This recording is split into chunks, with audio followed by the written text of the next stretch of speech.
Good morning दोस्तों। तो अभी हम हैं पुष्कर में। पुष्कर भारत के प्राचीन शहरों में से एक है।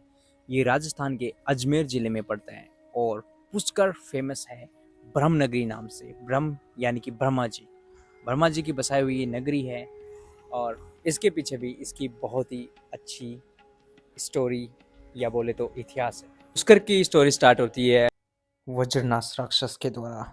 वज्रनाश राक्षस जिसने आतंक मचा रखा था, तो उसको मारने के लिए ब्रह्मा जी ने एक यज्ञ किया था और यज्ञ करने के लिए एक अच्छी जगह की जरूरत पड़ती है। उन्होंने अपना एक कमल गिराया और वो कमल गिरा था पुष्कर में, इसलिए उन्होंने इस जगह को चुना और तब से पुष्कर बन गया था एक धार्मिक स्थल। जैसे हिंदू धर्म की मान्यता के अनुसार यज्ञ करने के लिए हमें एक पत्नी की आवश्यकता होती है, तो इसी प्रकार ब्रह्मा जी को यज्ञ करने के लिए पत्नी की आवश्यकता थी।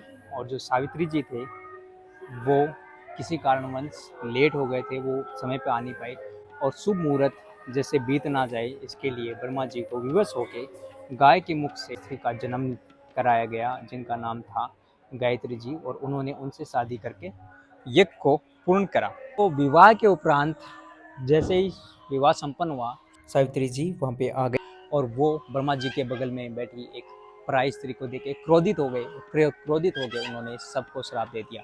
ब्रह्मा जी को उन्होंने क्रोधित होकर श्राप दिया कि मेरे होते हुए आपने दूसरी स्त्री से शादी की, इसलिए आप भारत में कहीं भी पूज्य योग्य नहीं हो। और पंडित को श्राप दिया कि जैसे जैसे टाइम जाएगा, यानी कि कलयुग के टाइम में आपको कोई कितना ही दे दे, आपका मन पेट कभी नहीं भरेगा। और इसी के साथ उन्होंने श्राप दिया गाय को कि कलयुग में गाय गंदगी खाएगी, जो कि आज हम देख सकते हैं रोडों पर गाय माता जो है गंदगी खाती हुई नजर आती है। और विष्णु जी ने इस विवाह को संपन्न कराने में एक योगदान दिया था, तो उन्होंने विष्णु जी को श्राप दिया था कि आने वाले जन्म में आप भी अपनी पत्नी से दूर रहोगे, जो कि आपने देखा वनवास के दौरान श्री राम को भी अपनी पत्नी से दूर रहना पड़ा। नारद जी को श्राप दिया था कि वह आजीवन कुंवारे रहेंगे, और आप देख सकते हो नारद जी आजीवन कुंवारे हैं।